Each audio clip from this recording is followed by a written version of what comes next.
प्रेम क्या है? जीना और जानना तो आसान है, लेकिन कहना बहुत कठिन है। जैसे कोई मछली से पूछे कि सागर क्या है,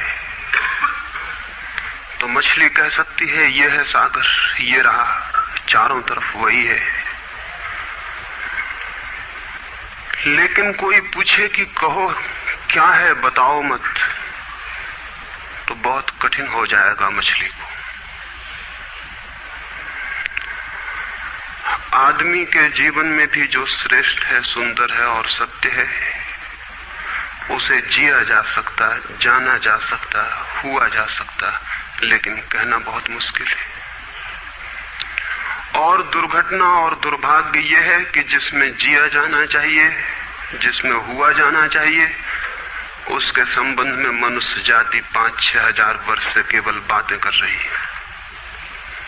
प्रेम की बात चल रही है, प्रेम के गीत गाए जा रहे हैं, प्रेम के भजन गाए जा रहे हैं, और प्रेम का मनुष्य के जीवन में कोई स्थान नहीं है।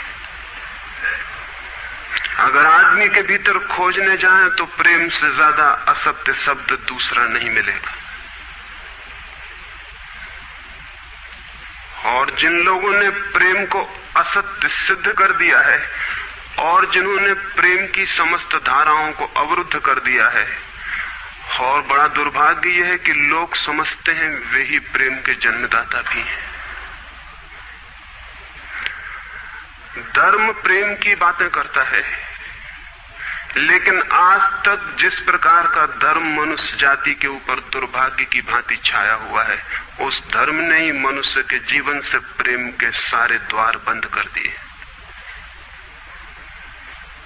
और न इस संबंध में पूरब और पश्चिम में कोई फर्क है, न हिंदुस्तान में और न अमेरिका में कोई फर्क है।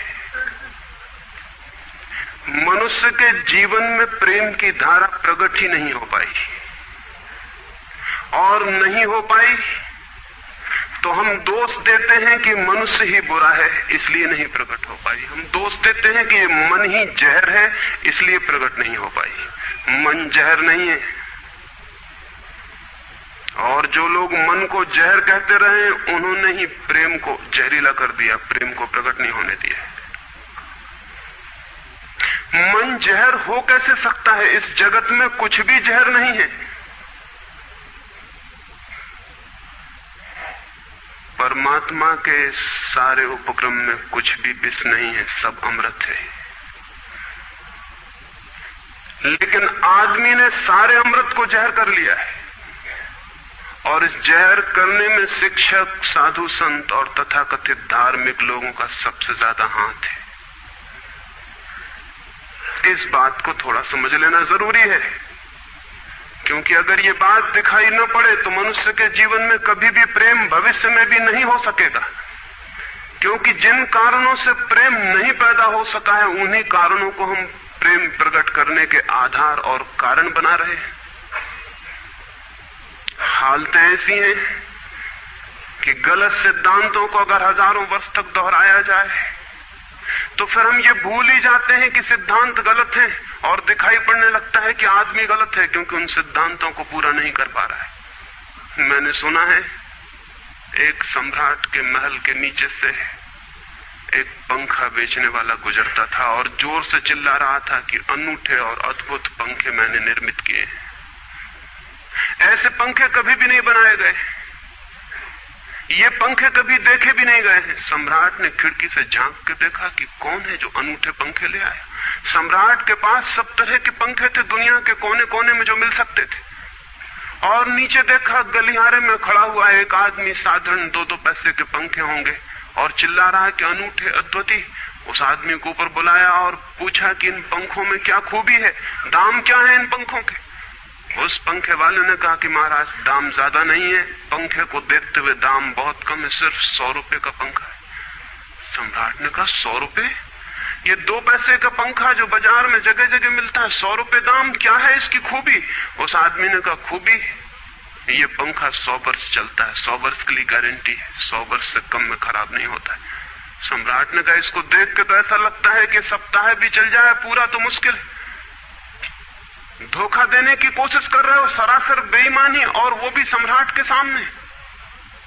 उस आदमी ने कहा, आप मुझे भली भांति जानते हैं, इसी गलिहारे में रोज पंखे बेचता हूं, 100 रुपए दाम है इसके, और अगर 100 वर्ष न चले तो जिम्मेदार मैं हूं, रोज तो नीचे मौजूद होता हूं, और फिर आप सम्राट हैं, आपको धोखा देके जाऊंगा कहां।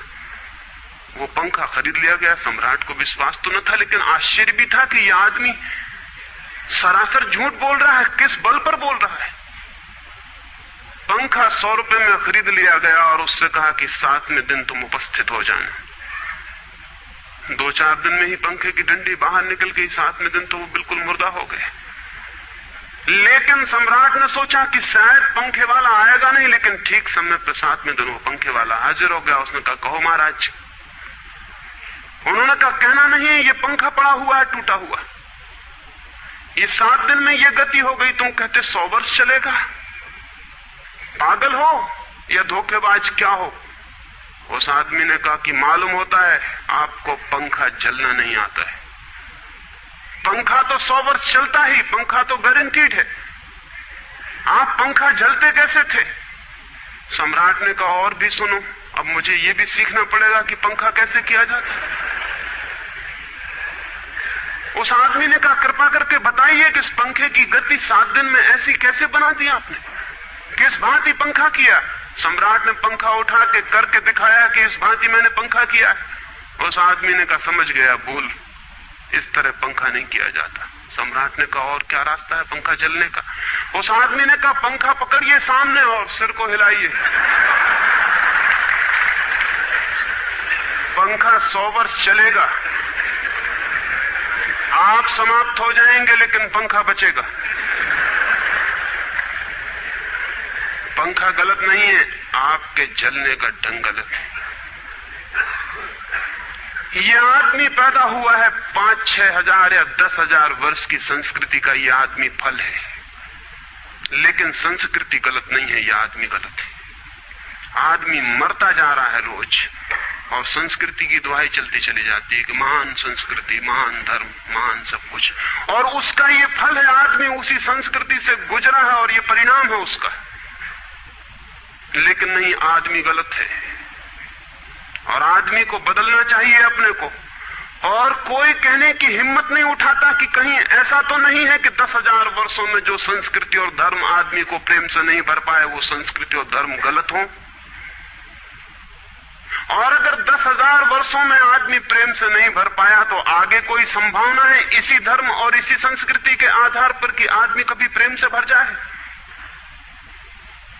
10,000 वर्षों में जो नहीं हो पाया, वो आगे भी 10,000 वर्षों में होने वाला नहीं है, क्योंकि आदमी यही है, कल भी यही होगा। आदमी हमेशा से यही है और हमेशा यही होगा।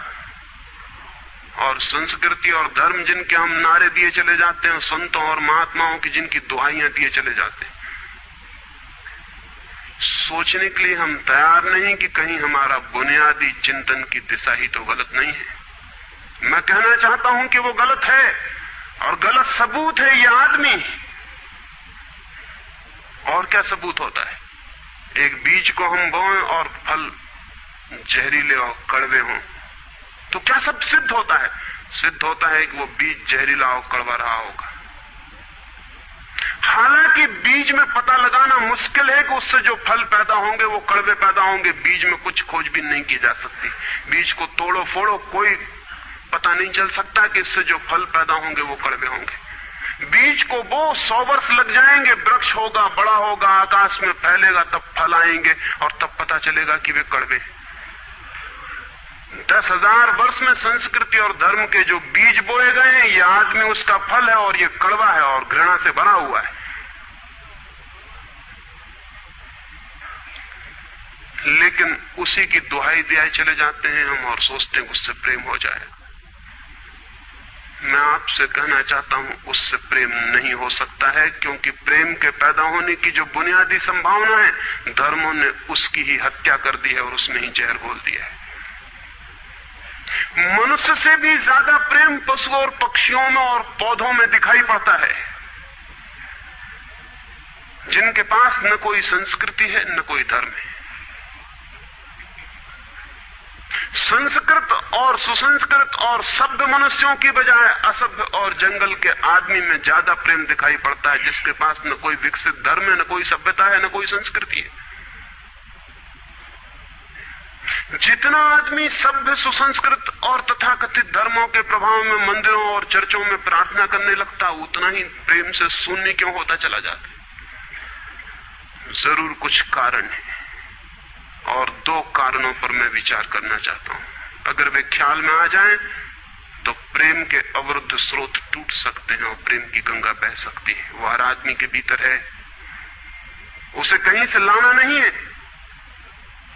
प्रेम कोई ऐसी बात नहीं है कि कहीं खोजने जाना है उसे, वो है, वो प्राणों की प्यास है हर एक के भीतर, वो प्राणों की सुगंध है प्रत्येक के भीतर, लेकिन चारों तरफ से परकोटा है उसके और वो प्रकट नहीं हो पाती। सब तरफ पत्थर की दीवार है और वो झरने नहीं फूट पाते। तो प्रेम की खोज और प्रेम की साधना कोई पॉजिटिव, कोई विधायक खोज और साधना नहीं है कि हम जाएं और कहीं प्रेम सीख लें। एक मूर्तिकार एक पत्थर को तोड़ रहा था,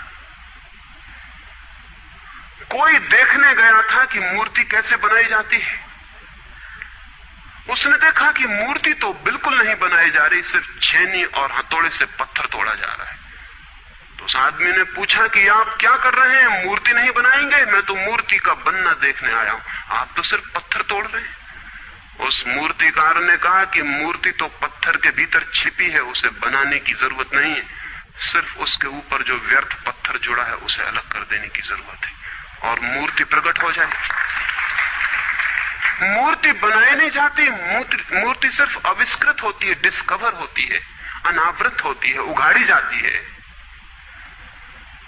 मनुष्य के भीतर प्रेम छिपा है, सिर्फ उगाड़ने की बात है, उसे पैदा करने का सवाल नहीं है, अनावृत करने की बात है। कुछ है जो हमने ऊपर से ओढ़ा हुआ है, जो उसे प्रकट नहीं होने देता। एक चिकित्सक से जाके आप पूछें कि स्वास्थ्य क्या है, और दुनिया का कोई चिकित्सक नहीं बता सकता कि स्वास्थ्य क्या है। बड़े आश्चर्य की बात है, स्वास्थ्य पर ही तो सारा चिकित्सा शास्त्र खड़ा है, सारी मेडिकल साइंस खड़ी है, और कोई नहीं बता सकता कि स्वास्थ्य क्या है। लेकिन चिकित्सक से पूछें कि स्वास्थ्य क्या है, तो वो कहेगा बीमारियों के बाबत हम बता सकते हैं कि बीमारियां क्या हैं, उनके लक्षण हमें पता है, एक एक बीमारी का अलग अलग परिभाषा हमें पता है। स्वास्थ्य का हमें कोई भी पता नहीं है। इतना हम कह सकते हैं कि जब कोई बीमारी नहीं होती तो जो होता है वो स्वास्थ्य है। स्वास्थ्य तो मनुष्य के भीतर छिपा है, इसलिए मनुष्य की परिभाषा के बाहर है। बीमारी बाहर से आती है, इसलिए बाहर से परिभाषा की जा सकती है। स्वास्थ्य भीतर से आता है, उसकी कोई परिभाषा नहीं की जा सकती। इतना ही हम कह सकते हैं कि बीमारियों का अभाव स्वास्थ्य है। लेकिन ये स्वास्थ्य की कहां परिभाषा हुई? स्वास्थ्य के संबंध में तो हमने कुछ भी ना कहा कि बीमारियां नहीं है, तो बीमारियों के संबंध में कहा। सच ये है कि स्वास्थ्य पैदा नहीं करना होता, या तो छिप जाता है बीमारियों में, या बीमारियां हट जाती हैं तो प्रकट हो जाता है। स्वास्थ्य हम में है, स्वास्थ्य हमारा स्वभाव है, प्रेम हम में है, प्रेम हमारा स्वभाव है। इसलिए ये बात गलत है कि मनुष्य को समझाया जाए कि तुम प्रेम पैदा करो। सोचना यह है कि प्रेम पैदा क्यों नहीं हो पा रहा है, बाधा क्या है, अड़चन क्या है, कहां रुकावट डाल दी गई। अगर कोई भी रुकावट ना हो तो प्रेम प्रकट होगा ही, उसे सिखाने की और समझाने की कोई भी जरूरत नहीं है।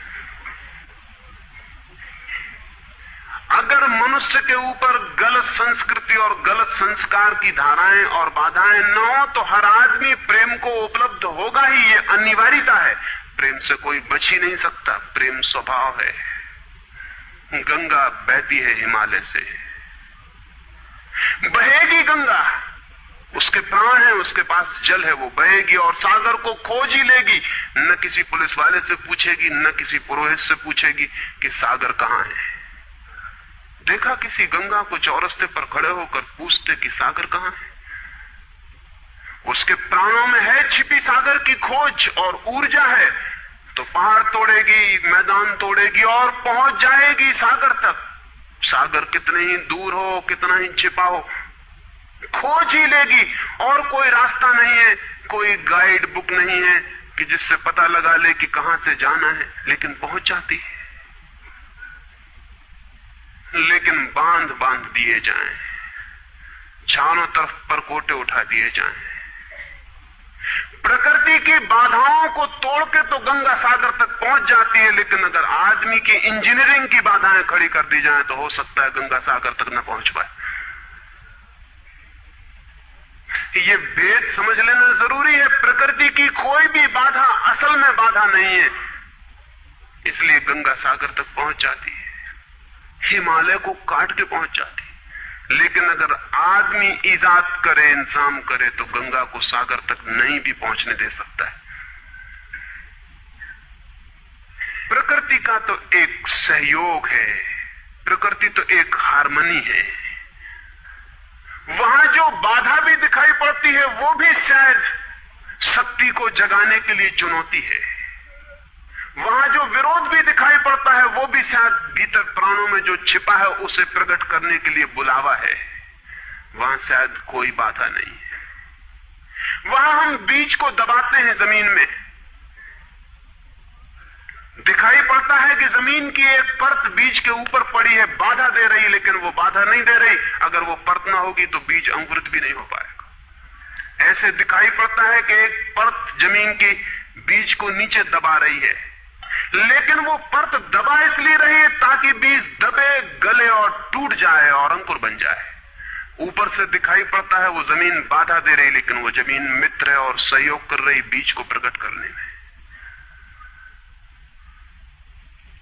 प्रकृति तो एक हार्मनी है, एक संगीतपूर्ण लयबद्धता है, लेकिन आदमी ने जो जो निसर्ग के ऊपर इंजीनियरिंग की है, जो जो उसने अपने यांत्रिक धारणाओं को ठोंकने की और बिठाने की कोशिश की है, उससे गंगाएं रुक गई हैं, जगह जगह अवरुद्ध हो गई हैं। और फिर आदमी को दोष दिया जाता है। किसी बीज को दोष देने की जरूरत नहीं है। अगर वो पौधा न बन पाए तो हम कहेंगे कि जमीन नहीं मिली होगी, ठीक, पानी नहीं मिला होगा, ठीक, सूरज की रोशनी नहीं मिली होगी, ठीक, लेकिन आदमी के जीवन में खिल न पाए फूल प्रेम का तो हम कहते हैं तुम हो जिम्मेवार।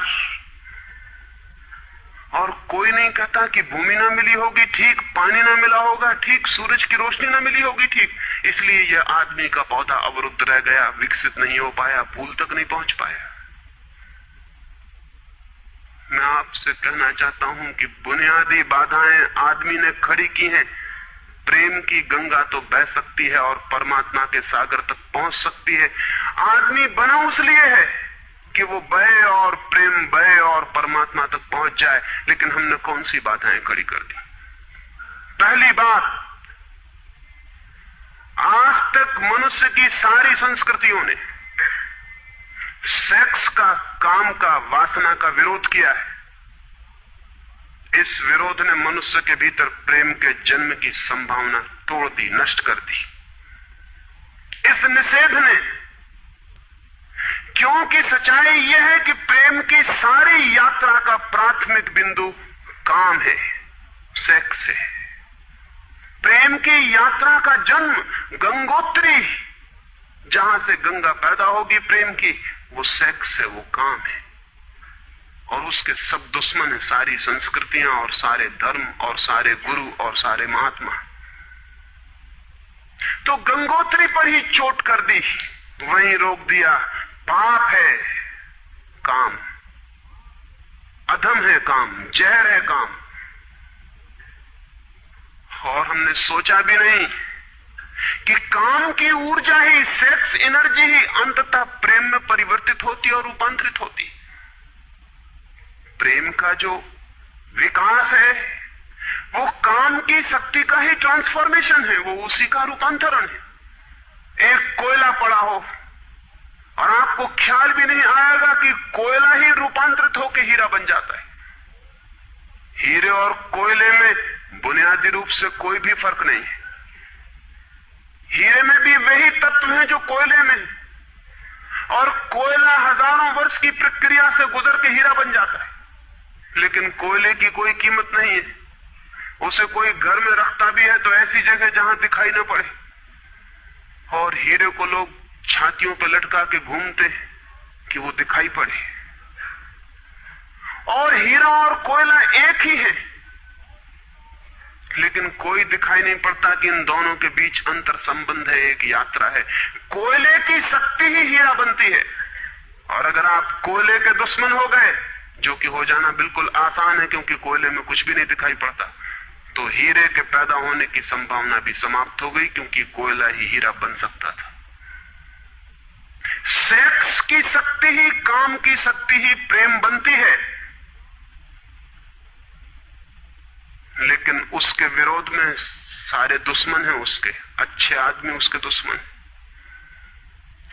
और उसके विरोध ने प्रेम के अंकुर भी नहीं फूटने दिए, और जमीन से प्रथम से पहली सीढ़ी से नष्ट कर दिया भवन को।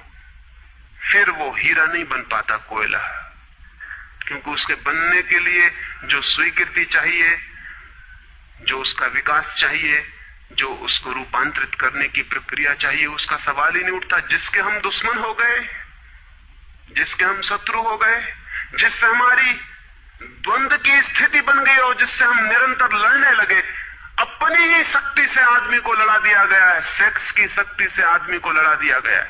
और शिक्षाएं दी जाती हैं कि द्वंद्व छोड़ना चाहिए, कॉन्फ्लिक्ट छोड़नी चाहिए, लड़ना नहीं चाहिए, और सारी शिक्षाएं बुनियाद में सिखा रही हैं कि लड़ो, मन जहर है तो मन से लड़ो, जहर से तो लड़ना पड़ेगा, सेक्स पाप है तो उससे लड़ो, और ऊपर से कहा जा रहा है कि द्वंद्व छोड़ो। जिन शिक्षाओं के आधार पर मनुष्य द्वंद्व से भर रहा है, वही शिक्षाएं दूसरी तरफ कह रही कि द्वंद्व छोड़ो।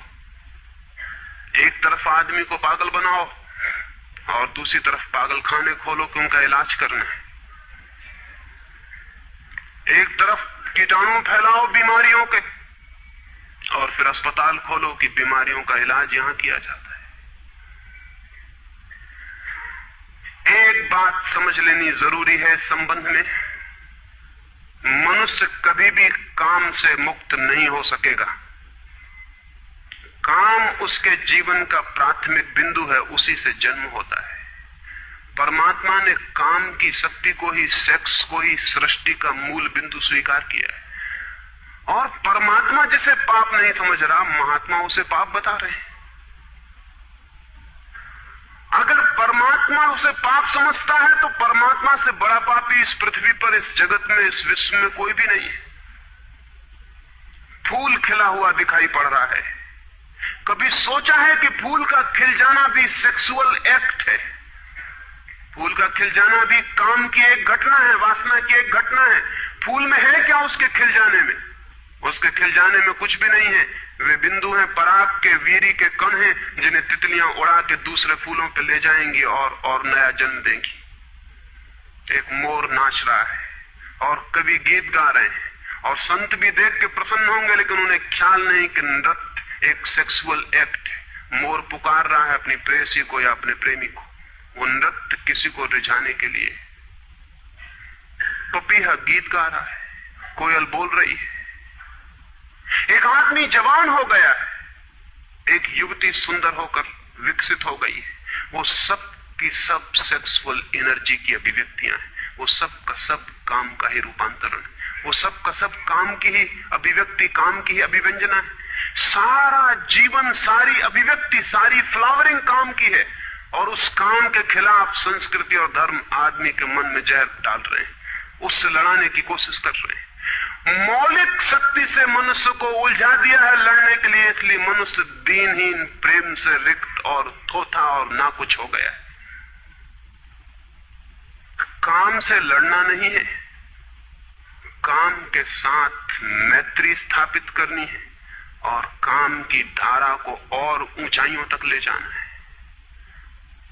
किसी ऋषि ने किसी वधू को, 9 वर और वधू को आशीर्वाद देते हुए कहा था कि तेरे 10 पुत्र पैदा हों और अंततः तेरा पति तेरा 11वां पुत्र हो जाए।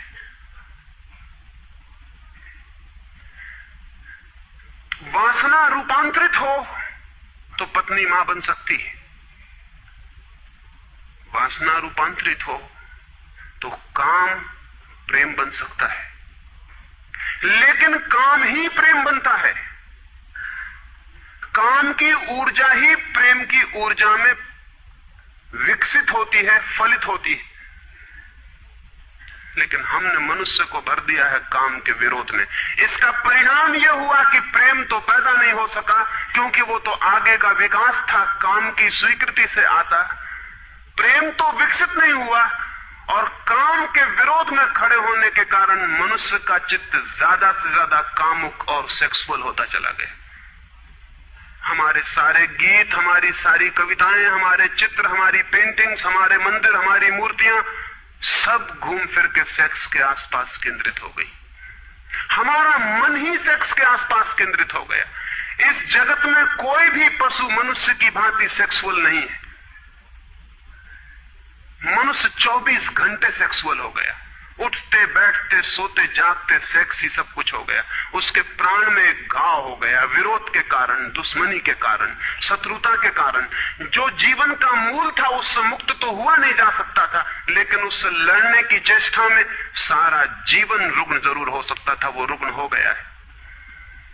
और ये जो मनुष्य जाति इतनी ज्यादा कामुक दिखाई पड़ रही है, इसके पीछे तथाकथित धर्मों और संस्कृति का बुनियादी हाथ है। इसके पीछे बुरे लोगों का नहीं, सज्जनों और संतों का हाथ है। और जब तक मनुष्य जाति सज्जनों और संतों के इस अनाचार से मुक्त नहीं होती, तब तक प्रेम के विकास की कोई संभावना नहीं।